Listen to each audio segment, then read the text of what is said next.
Opening in theaters this week is the Australian horror movie Talk to Me, and here's my review. While horror films often used to generate scares and creep out the audience, one of their best features is how they can often tackle themes that could resonate with many.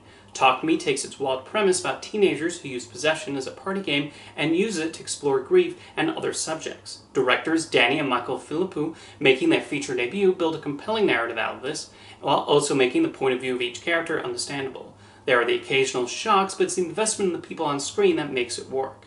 Early on, the film appears to be commenting on the thrill young people get from doing certain dangerous activities.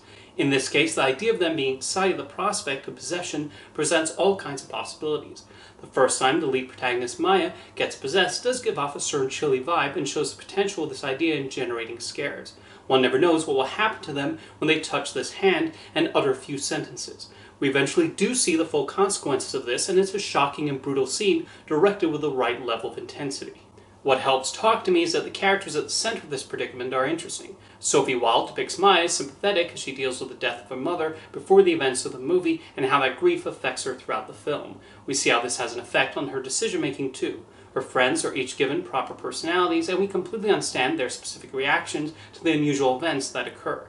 The standout of the cast is Miranda Otto as the mother of two of the teenagers. She depicts her anger at the situation in a realistic fashion and her own confusion of what's going on. There are times when the filmmakers go a bit overboard with the imagery and it gets to be a bit much. Sometimes the shocking moments elicit a proper reaction. At other points it just feels unnecessarily gruesome and detracts a bit.